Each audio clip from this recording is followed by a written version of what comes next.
Voy a leer desde el versículo 11 hasta el final. Segunda de Corintios, capítulo 13, desde los versículos 11 hasta el final daré lectura y va a ser el texto que ocuparemos para meditar la palabra del Señor.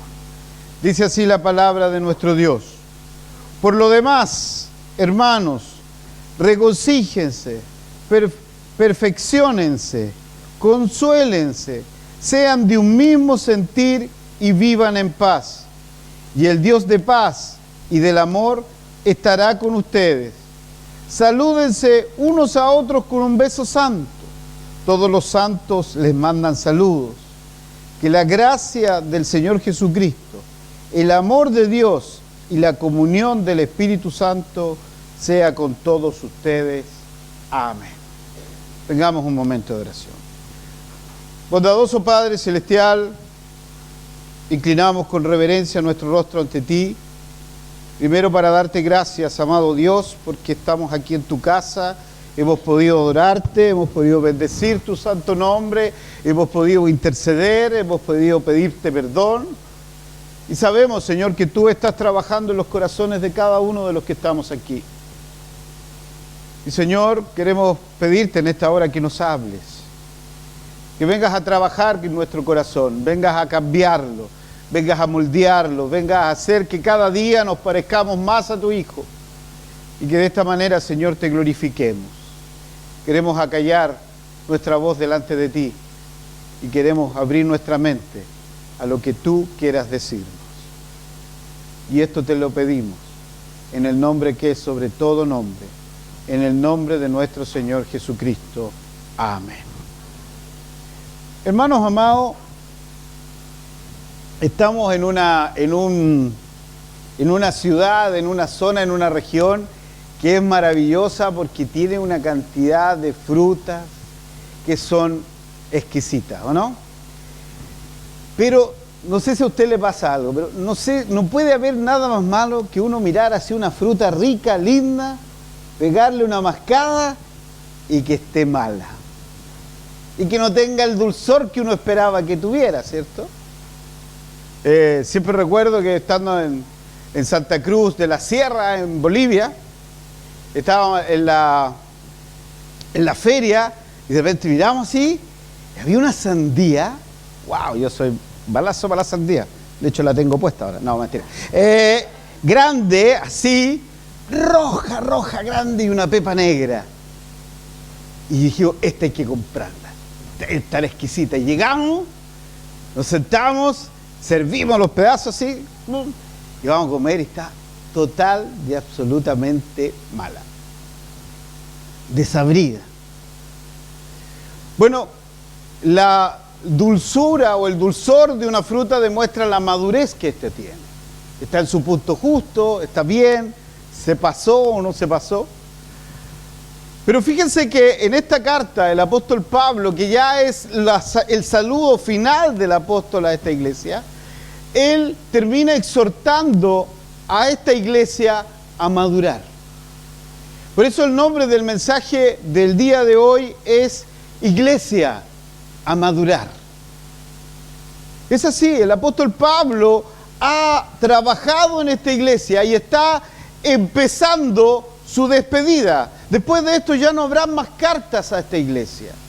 Una iglesia que Pablo amó, una iglesia a la que Pablo le predicó, una iglesia que le causó mucho dolor al apóstol, por la cual lloró, a la cual exhortó, a la cual amonestó, para que cambiase sus conductas pecaminosas.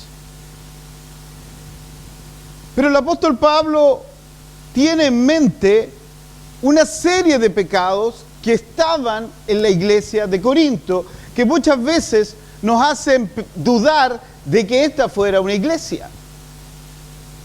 Pero para poder entender qué es lo que pasaba en esta iglesia de Corinto, tenemos que entender la realidad de la ciudad. Hermano amado, usted nunca se olvide, nosotros somos el ejemplo, la demostración de nuestro contexto familiar, de nuestro contexto cultural, de nuestro contexto regional y nacional. De lo más global somos chilenos, tenemos una forma de ver la vida distinta que nuestros hermanos que están aquí, haitianos o venezolanos o colombianos, tenemos forma de ver la vida distinta porque crecimos en un contexto distinto. Fuimos educados en un contexto distinto. Pero los corintios, la ciudad de Corinto tenía, y la iglesia de Corinto tenía muchos problemas porque tenían conductas pecaminosas, hábitos que se llevaban mucho tiempo realizando en esta iglesia y en la ciudad de Corinto. Y usted, igual que yo, sabemos que lo más difícil en el ser humano es cambiar los hábitos, es cambiar las conductas. Resulta absolutamente difícil cambiar conductas. Esto es aún igual en el nuevo nacido, o en el creyente, o en el Hijo de Dios. Cuando usted nace porque Cristo entra en su vida, usted no crea que su conducta y su vida cambió automáticamente. Nuestras conductas arraigadas en nuestro corazón se mantienen largo tiempo con nosotros. En la mañana yo le explicaba, el proceso de santificación en la vida del creyente es un proceso largo y es un proceso lento. Dios trabaja en ciertas áreas de nuestra vida, pero hay otras áreas que se mantienen intactas y Dios empieza a obrar en los corazones. Entonces, bajo este momento, para poder comprender bien a esta iglesia y sus devenires y sus complicaciones, es entender el trasfondo. Estaba en una ciudad altamente pecaminosa. Esta iglesia estaba localizada en una ciudad inmoral. La iglesia, hasta el punto en que cuando alguien tenía una vida inmoral, licenciosa, se decía en el lugar, estos se están corintenizando. Esta ciudad era orgullosa, con muchas rencillas, y esto afecta a la iglesia, y afectaba a la iglesia que se plantó en ese lugar. O sea, no era raro pensar que en esa iglesia iban a haber conductas inmorales dentro de los hermanos de la iglesia. No era raro pensar que en esa iglesia hubieran pleitos, hubieran problemas, hubiera falta de paz en esa iglesia, porque era el contexto que ellos vivían diariamente. Es así como en la iglesia y en cada uno de nosotros, yo saqué algunos pasajes, hay algunos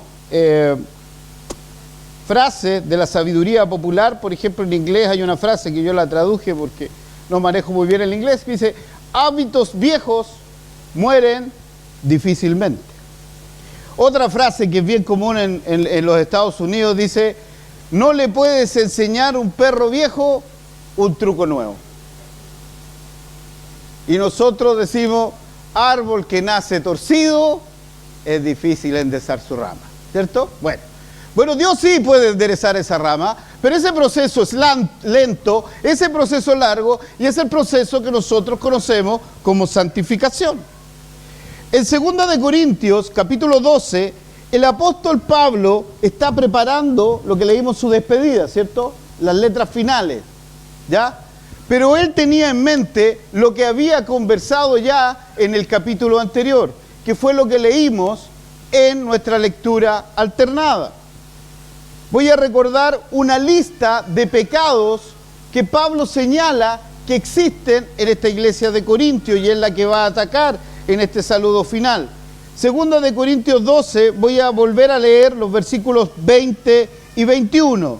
Dice: mucho me temo que cuando llegue no los encuentre como quisiera encontrarlos, y que tampoco ustedes me encuentren así. Me temo que entre ustedes hay, escucha esto, pleitos, envidias, enojos, divisiones, calumnias, chismes, insolencias y desórdenes. Con esta lista uno difícilmente entendería que le está hablando a una iglesia, ¿cierto? Pero claramente es extraíble de este lugar, es que esta iglesia no tenía paz. ¿Por qué? Porque habían pleitos entre ellos. Era una iglesia desordenada, era una iglesia donde había rabia, no había restauración entre los hermanos.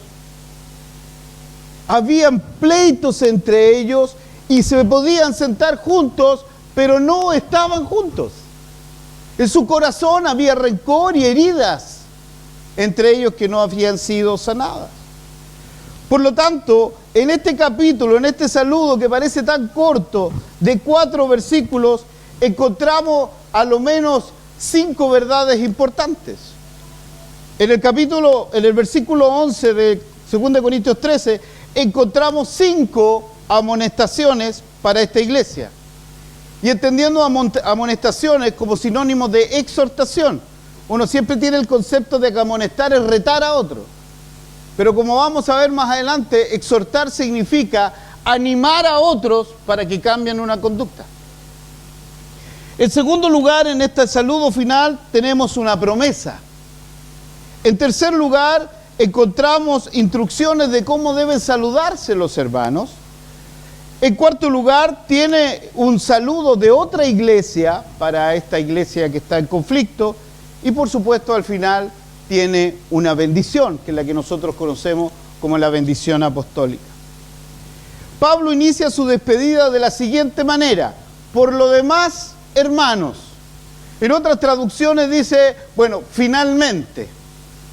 Pero con Pablo hay que tener cuidado porque a veces Pablo dice finalmente o por lo demás, hermanos, y quedan como 3 capítulos todavía más. Pero en este caso sí es así, se acaba el capítulo ahí. Y entonces le está hablando a esta familia del Señor, y fíjense que parte diciendo, por lo demás, ¿qué? Por lo demás, hermanos. El apóstol Pablo entiende que si bien es una iglesia con disfunciones, con problemas, ha sido comprada por la sangre de Jesucristo el Señor. Es una iglesia que tiene a Cristo en sus cimientos. Es una iglesia donde hay hombres y mujeres transformados por el poder del Señor.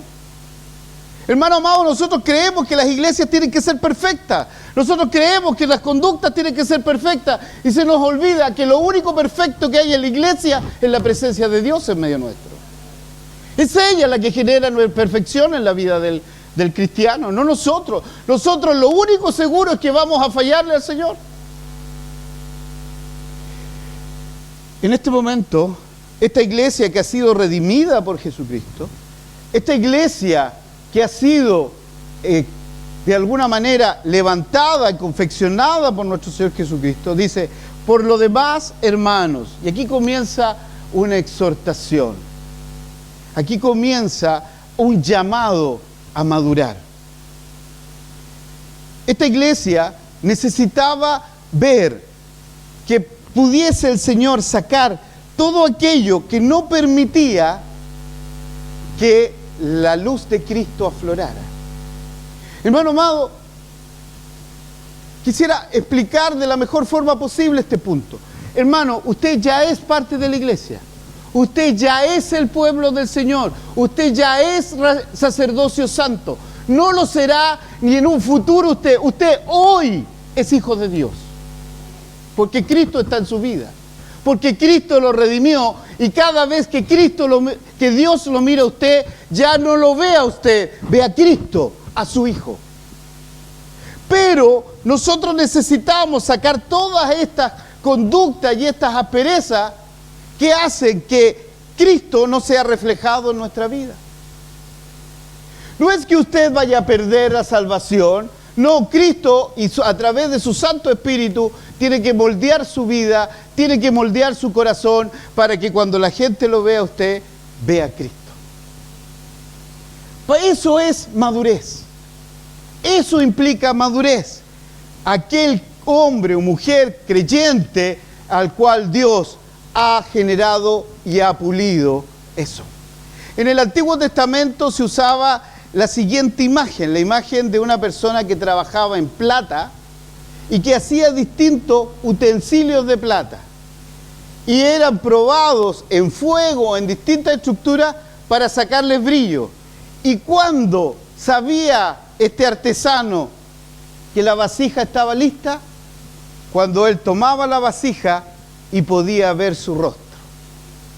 Eso es, hermano amado. Un cristiano maduro es aquel que puedo yo mirar y reflejar a Cristo en la vida de ellos.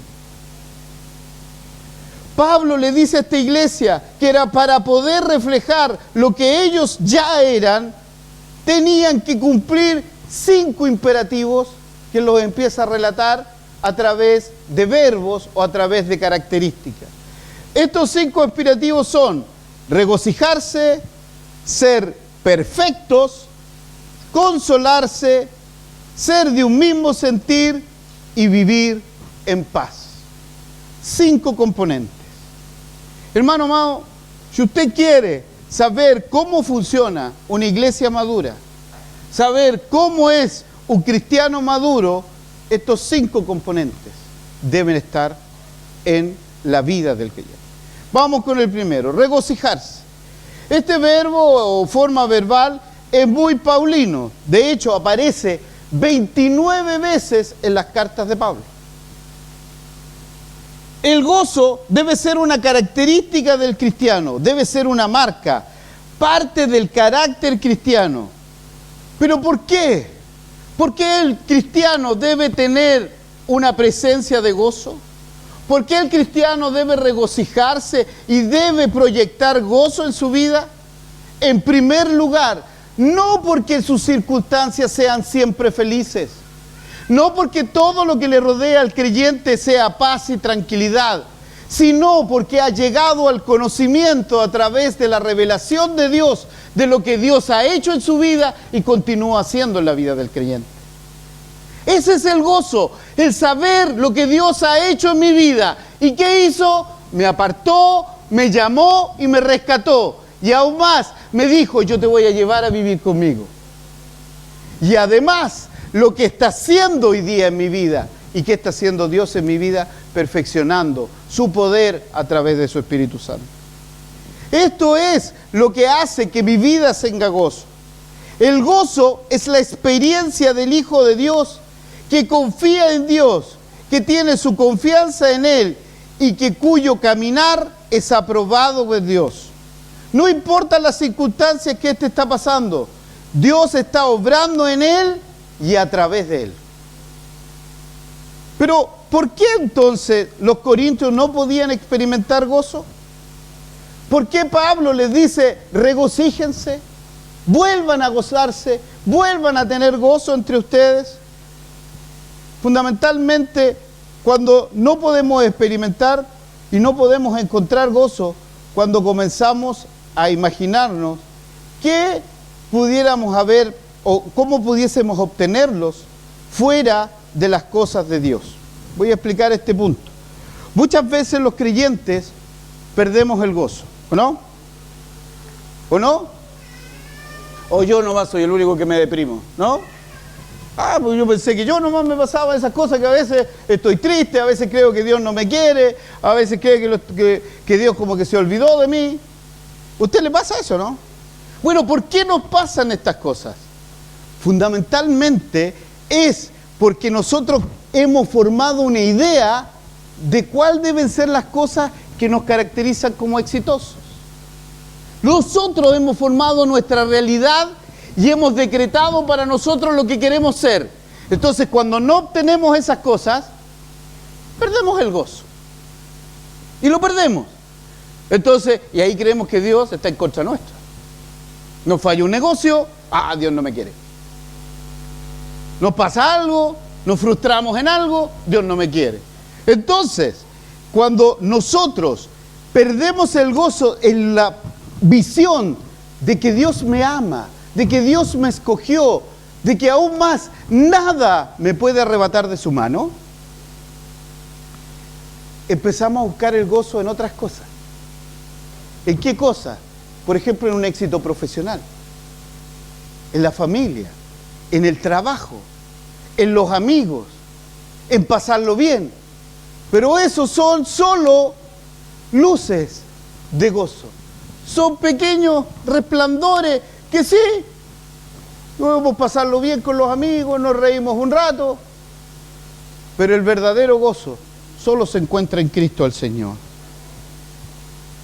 Los corintios no lo podían hacer. Cuando Dios nos trae a su familia, Dios nos entrega el gozo de su salvación, ¿o no? ¿Se acuerda cuando se convirtió al Señor, o no? ¡ay! Pero ya andábamos como locos, ¿cierto? Y andábamos contentos, nos reíamos solos, le queríamos contar a todos lo que Dios había hecho en nuestra vida. Pero con el tiempo eso empieza a perder. Y nos empezamos a poner fome. Y en vez de haber recibido el bautismo del Espíritu Santo, parece que lo recibimos en jugo de limón, porque andamos enojados, amargos. Y nos complicamos. ¿Por qué? ¿Por qué, hermano amado? ¿Por qué? Porque quitamos la vista de lo que hay. Por eso, cuando usted recibe a Cristo corazón, esto debe ser lo que le da tranquilidad, no lo que usted siente, lo que Dios le ha revelado a través de su palabra. La mejor forma de vivir con gozo es viviendo una vida de obediencia. Eso es.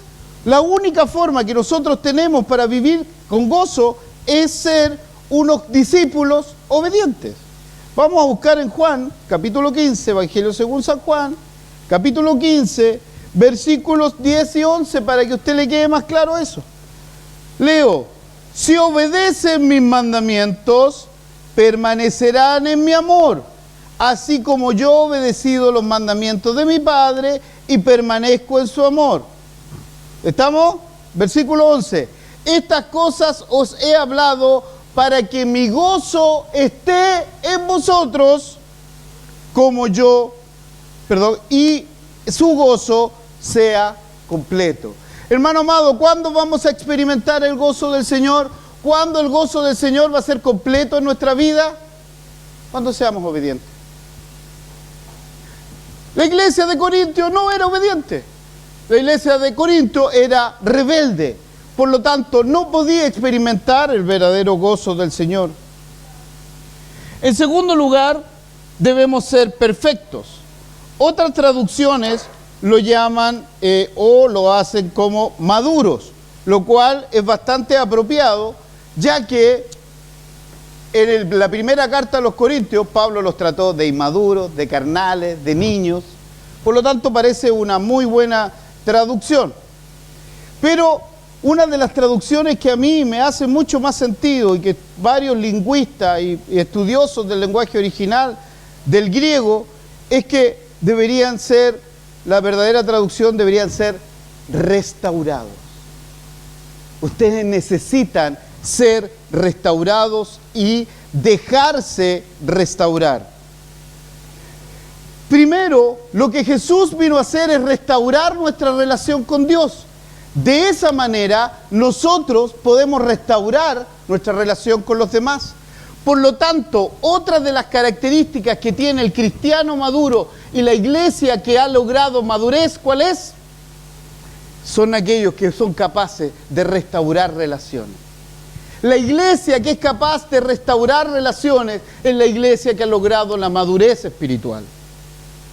Por lo tanto, los corintios debían ser restaurados de manera vertical en su relación con Dios y de manera horizontal en la relación unos con otros. Recuerden la lista que hemos realizado y que hemos leído del capítulo 12. En ellos, ¿qué habían? Rencillas, habían pleitos. ¿Podría haber restauración en esa iglesia? ¿Que habían pleitos, rencillas y divisiones? ¿Se habían chismes entre ellos? El texto del capítulo 12 habla de difamación. No podemos difamar a un hermano y experimentar gozo. No podemos hablar mal de un hermano y creer que con eso vamos a obtener gozo. No podemos de alguna manera dañar a un hermano, dañar su honra y creer que además vamos a experimentar el gozo en nuestra vida. No puede ser. Es imposible que esto pase. Por eso es que Dios nos ha dado dones.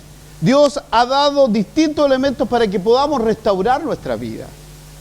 Hermano amado, usted no va a poder, no puede experimentar de alguna manera envidia por lo que otros tienen. Envidia por los dones que Dios le ha entregado a otros, por las capacidades que Dios tiene a otros, o por la capacidad o el carisma que tiene otro. Si usted quiere desear eso, pídale al hermano, acérquese y le diga: hermano, yo he visto que tú eres muy bueno para darle a otros. ¿Me puedes ayudar a orar? A lo mejor tú dirías, yo no soy de esta iglesia. Uf, menos mal, ¿cierto? Pero hermano y hermana, ¿hay cosas que restaurar en tu vida? ¿Hay relaciones que tú tienes que restaurar en tu vida? ¿Con tu familia? ¿Con tus vecinos? ¿Con tus hermanos? ¿Has herido a otro hermano? ¿Has dañado su honra? ¿Lo has restaurado? ¿Has enmendado ese daño que hiciste en la vida del hermano? Fíjense, cuando nosotros no restauramos algo, es creer, es como empezar a construir un edificio y usted dañó sus bases. Y usted se hace el loco, como que esto no pasó, y sigue construyendo hacia arriba. Lo único que va a pasar es que va a pasar un poco de tiempo y eso se va a derribar. Eso pasa cuando nosotros sabemos que hemos generado un daño, sabemos que hemos hecho algo y lo hacemos los locos, como que esto no pasó. Y fíjense que pasa algo interesante, porque nuestra conciencia y el Espíritu de Dios nos empieza a acusar. Entonces uno se acerca a la persona y como que se da cuenta y como que se aleja. ¿Se da cuenta? Como uno trata de sacarle el quite, que ojalá no me la tope, ojalá no vaya a la iglesia hoy día, ojalá. Y si está ahí, damos como media vuelta y nos vamos así como que miramos por otro lado. No la vi. Hermano querido, restaure. ¿Sabe por qué? Porque el que está al lado no es su enemigo, es su hermano, comprado con la sangre de Cristo. Y usted tiene que perdonar para poder ser perdonado. Si tomamos las traducciones, ser perfecto, ser restaurado, ser maduro, como dijeron, ya que es bastante coherente, ¿qué es lo que Pablo está pensando de individuos con madurez, congregaciones con madurez o iglesias que son capaces de vivir en madurez? ¿Qué es lo que Pablo está visualizando? ¿Cómo Pablo ve esta iglesia que logra tener bases sólidas para crecer? Y aquí ya me empezó a gustar este texto porque me hizo estudiar de una manera que ustedes no saben. ¿Por qué? Porque Pablo empieza a dar luces nomás. Entonces empieza a entregar como características. Pero por supuesto, cuando yo sé cuál es el perfil, digamos así, de una iglesia en madurez, yo quiero acercarme a ello. Cuando yo sé cuáles son los elementos propios que marcan a un cristiano que tiene madurez, yo quiero serlo. Y lo que me falta se traduce en oración, en un motivo de oración. Yo quiero lograr alcanzar lo que Dios exige para mi vida. Y a través de la carta del apóstol Pablo quiero que usted entienda qué es lo que Pablo estaba pensando cuando hablaba de una iglesia madura. ¿Qué características tiene? La primera de ellas la encontramos en Romanos 12:10. Muy simple. Ámense los unos a los otros. Una iglesia madura es una iglesia que se ama. Es una iglesia que se ama en el amor del Señor, no en el amor que yo tengo, que yo amo a los que me caen bien. Yo amo a los que me hacen bien, o yo lo amo a los que con quien me conviene juntarme. En el amor del Señor, ese amor no busca lo suyo, no busca un beneficio en entregar amor, lo hace sin esperar recompensa. En segundo lugar, en Romanos 12:16, viven en armonía unos con otros. ¿Cuándo sé que estoy frente a una iglesia madura? Cuando sé que hay una iglesia que es armónica. ¿Y qué significa armonía? Significa con personas distintas, pero que suenan juntas bonitas. Eso es. Una tercera característica, Romanos 15:14, se amonestan unos a otros. Son capaces de exhortarse, son capaces de animarse, son capaces de corregirse en humildad. Porque por Dios que es fácil ir a increpar al hermano que ha cometido un error. Pero cuando se hace en humildad, tú ganaste un hermano, no lo perdiste. Porque si usted me viene a retar, yo lo primero que voy a hacer es poner una coraza enfrente mío. No la voy a escuchar. Pero si usted viene en amor a corregirme, créame que yo voy a tener mis oídos atentos para escuchar. Otro elemento es Romanos 15, 7. Se aceptan unos a otros. Se aceptan, hermanos. Saben que el del lado fue ganado por la sangre de Cristo. Por lo tanto, es lo único que yo necesito para abrazar a mi hermano, para sentarme junto a él, que Cristo murió por él. Primera de Corintios 12, 25, se preocupan unos por otros. Segunda de Corintios 13, 11, se animan unos a otros. Gálatas 5, 13, se sirven unos a otros. Hermanos, se prestan el servicio, se entregan unos a otros. Efesios 4, 12, son pacientes unos con otros y se perdonan unos a otros. Efesios 5, 21, se someten unos a otros. Colosenses 3, 16, se aconsejan unos a otros. Hermano, ¿dónde va a buscar consejo usted? ¿Dónde va a buscar consejo usted? ¿En qué persona va a pedirle consejo a usted? Uno va a decir, en mi amigo, mi hermano, mi papá, mi mamá. ¿Y si esa persona no tiene a Cristo en su corazón? Si esa persona no conoce la palabra de Dios, ¿qué consejo le puede dar? Primera de Tesalonicenses 5:11, se edifican unos a otros. Primera de Tesalonicenses 5:13, viven en paz. Hebreos 3:13, se advierten unos a otros. Hebreos 10:24, se motivan unos a otros. Hechos 12:15, se cuidan unos a otros. Hebreos, 12:15. Voy a ocupar otros apóstoles. Primera de Pedro 3:8, tienen compasión. Santiago 4:11, no hablan mal de los otros. Santiago 5:9, no se quejan el uno del otro. Y Santiago 5:16, se confiesan sus pecados unos a otros. Esas son las características de una iglesia en madurez y de un cristiano en madurez. En tercer lugar, se confortan. La mejor traducción es exhortación. Esto sería que, mejor dicho, se permiten que se exhorten. La exhortación es una palabra de ánimo que busca persuadir a algunos que cambien de parecer, pero es la misma palabra que es traducida como amonestación.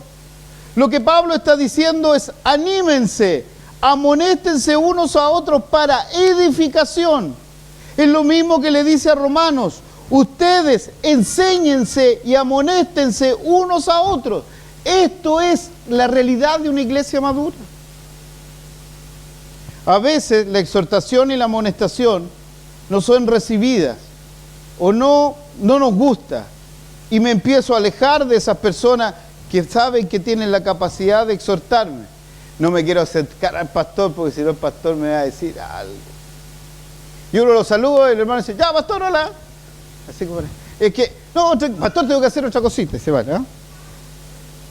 Si pensamos en confortarnos, significa que si yo estoy pasando por dificultad, yo sé que cuento con mis hermanos para que me apoyen. Hermano amado, por favor, si es lo único que usted hoy día puede aprender de este mensaje, es esto. Grábelo. La mejor defensa en contra del enemigo es una iglesia que está en unidad. Es la mejor defensa contra Satanás que puede tener una iglesia, es una iglesia que está unida. Porque la iglesia dividida es altamente vulnerable.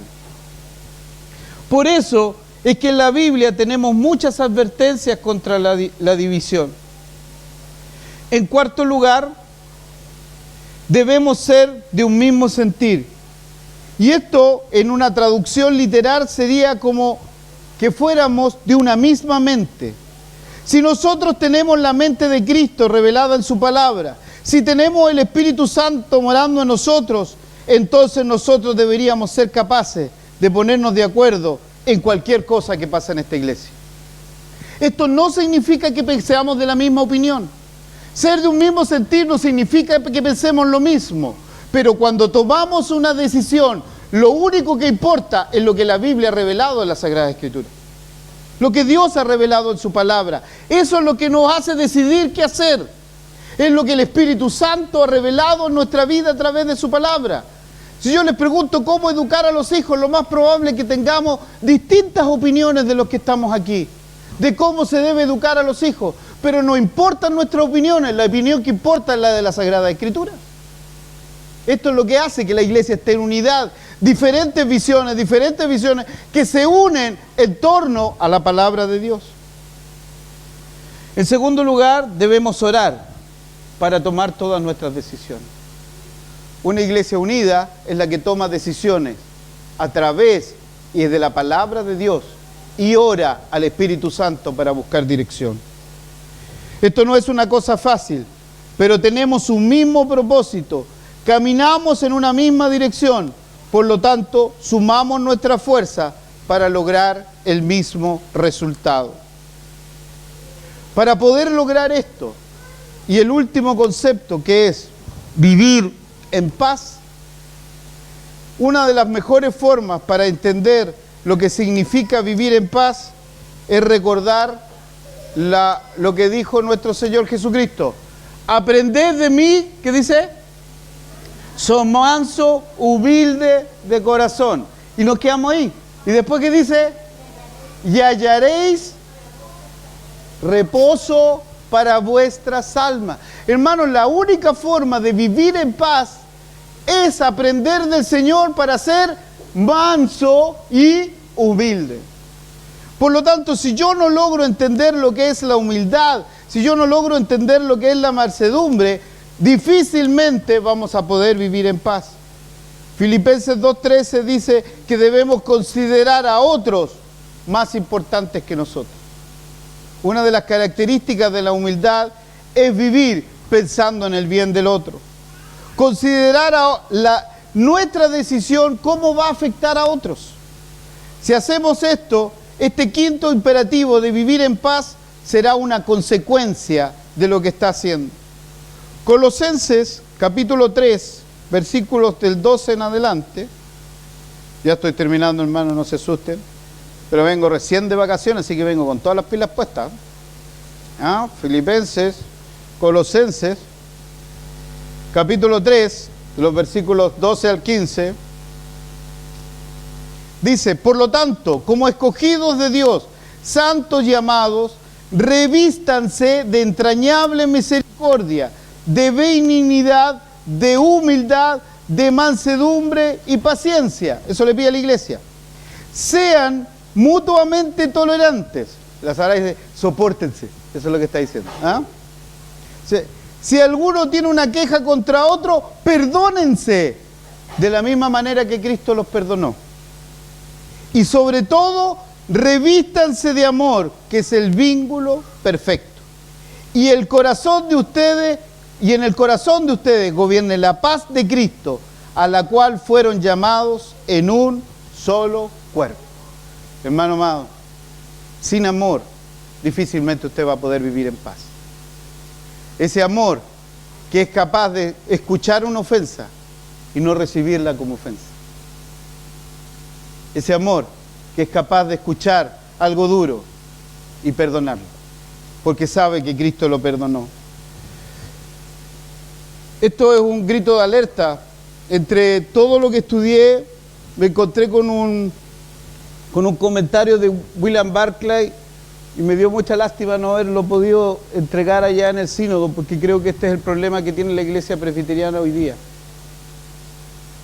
En el comentario de William Barclay a los filipenses dice lo siguiente: el peligro que amenazaba a la iglesia de Filipo es la división, pero el peligro mayor de la iglesia es cuando la gente tiene pasión o sentido de importancia de su fe. Miren qué interesante. Uno dice, pero si uno tiene que tener pasión por las almas, de uno tiene que importarle su fe. Pero cuando eso no se hace en humildad y en mansedumbre, yo quiero que mi posición avasalle al otro. Quiero que mi posición golpee la del otro para sentirme un ganador frente a ellos. Eso lo único que produce es división. Es cierto, yo debo conocer la palabra de Dios, debo estudiarla, pero en mansedumbre y humildad tengo que entregárselas a otros. El versículo 11 dice, y el Dios de amor será con vosotros. Uno dice, pero si Dios está conmigo siempre, ¿cierto? ¿O no? ¿Dios está con usted en este momento? ¿Por qué el apóstol Pablo dice será o estará con ustedes? Bueno, lo que pasa es que Dios siempre está con nosotros, pero la actividad de Dios no es igual en cada uno de nosotros. Dios no actúa igualmente en un hombre de oración que otro que no ora. Dios no actúa de la misma manera en un hombre que estudia la palabra de Dios que en otro que no lo hace. ¿Por qué? Porque la actividad de Dios es distinta en un hombre y una mujer llena de la presencia del Espíritu Santo. Por eso es que nosotros tenemos que buscar esa presencia continuamente. El versículo 12 nos hace una salutación, dice, saludaos con un beso santo. Esto era una costumbre bastante común en el Medio Oriente, pero era más común en la familia. La familia se besaba. Pero fíjense que él le pone una característica a ese beso, ¿cierto? ¿Cómo tiene que ser? Santo.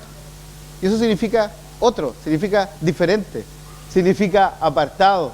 Significa que ese beso primero no va con desánimo, no va como por cumplir, va porque realmente te amo, porque eres mi hermano y Dios está en ti.